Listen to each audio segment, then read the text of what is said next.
We just have Manda from CANA Foundation. She's the founder of CANA Foundation here with us, and she's gonna help us understand the horse a little bit better. She's gonna give us some insights that not you cannot find it easily. And Manda, why don't you go ahead and tell us a little bit about what you do and CANA Foundation? I am the president and founder of CANA Foundation. We are a not-for-profit organization and we are a rewilding organization. And our mission and goal is to help bring rewilding initiatives, which is really recreating environments, ecosystems with open spaces with the horse.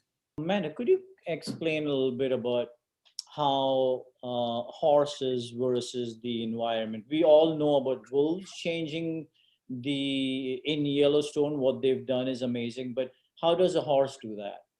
They contribute as far as grazing. Grassland ecology is a critical component, and they are a key piece in that, in the way they graze, the way they eat the grasses that they eat, and how I like to refer to them as uh, architects of the land, because it's the way they graze, their patterns. They eat a lot of dry brush, as you know. Hay is dry. They like to eat a lot of dry brush, Hmm. which is important, which is a component in helping to mitigate fires.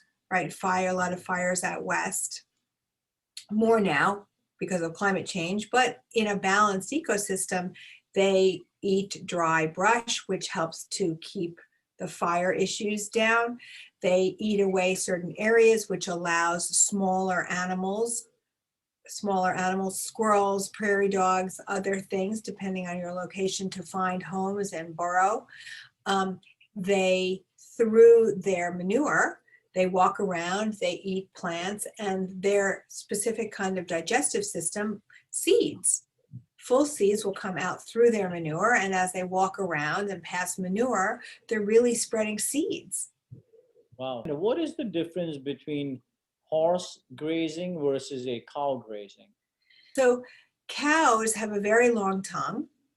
And many cows will wrap their tongue around the grasses as they eat it, and they will pull the grasses out, they pull them out, and all the roots will come out with the grass.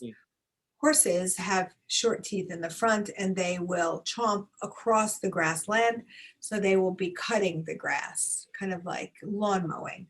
What do we do in America to keep these horses roaming the plains and so on? I mean, are they protected?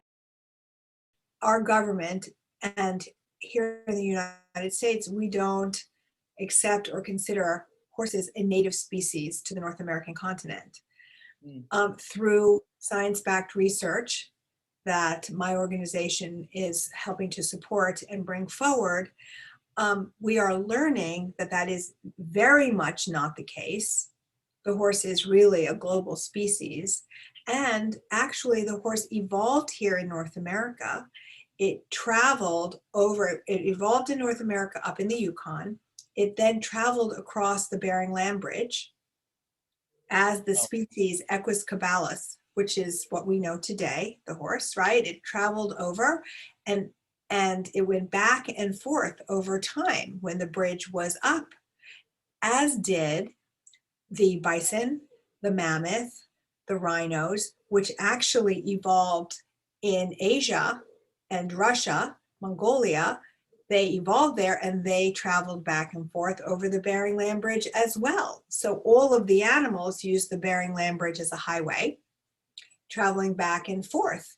The horses traveled over to that side of the country, of the world, the continent, and then through that they evolved. Species divergence, they traveled all around, all the various people in the different countries, Spain, China, as man was evolving. They then domesticated the horse. They were breeding them, which then you get all varying colors. Appaloosas, different spots, different colors, mhm. were representative of different people, different locations that the horses came from. And then they came back around and came over with the conquistador in the 14th century. The little key to this whole thing, the little hitch, is that prior to the horses leaving, there was a little space in time where there was a large, they call it the large extinction, and they believed that horses became extinct in that time along with the mammoth. But here in America. correct, thank you. Yes, here in North America. And so when the horses came back with the conquistador, the government here said, well, these are not the same species of horse that died out I see. here during the extinction. And we are learning that that is a complete fallacy, that is completely untrue, and that the horses that came over back with the conquistador are the same species of horse that originally crossed the Bering Land Bridge. Is that the reason why the bison gets land and immunity, so to speak, and the horse doesn't? This is what the government says about the horse.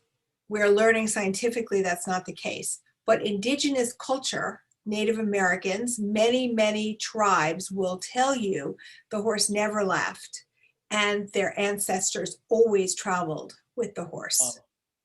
The buffalo, you see, is represented and is a representation of indigenous culture. That's how they survived and they lived, and it's a symbol of the West. And the bison are not a threat to the land because you can ranch bison. They're profit gaining. People ranch them and sell them for food. So because they are an opportunity for a food source, people are more interested in giving them land as opposed to horses, which we don't consider a food source here in this country. I see. The knowledge I have about horses, it's coming from you and Christine and Paul and Frank and so on. So it's very young, new knowledge. It's been about a year and a half since we started filming Vanishing Knowledge, and that's when I got involved and started to find out. But what I know and heard and felt was that the horse can be very therapeutic to humans in calming them down and so on. Can you tell us a little bit about that? They are sentient beings with emotions, with feelings, with understanding. Horses walked the journey with man. Civilization and the evolution of man, as far as I am concerned, was step and step with the horse. We as humans have a connection to horses, unlike any other animal or being on the planet from the beginning of time. They emotionally understand us. They have the same almost emotional body as we do. So for me, that is how I understand when they are used for therapeutic healing programs.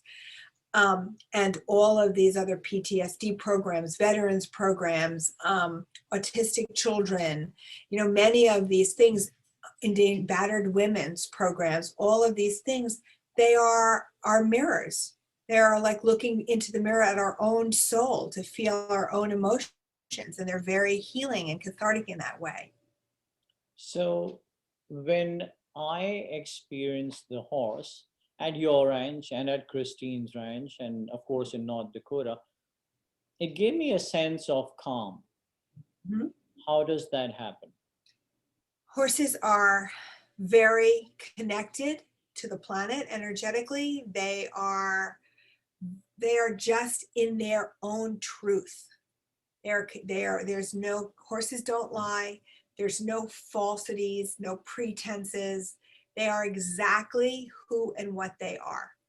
So when you are around them, for me, they are just as centered in their self and in the universal creation of the energy here. So when you look at them and you're around them, the energy they exude is only of love and truth. Do you think that the horse understands humans because it has spent so much time with us? Yes, exactly. I think they were created to be that counterpart to humans and to make the sacrifices. I mean, people talk about animals or horses as being dumb animals. I find that incredibly offensive. And of course, you know, people don't have a lot of knowledge, but those animals are so selfless in how they give to us.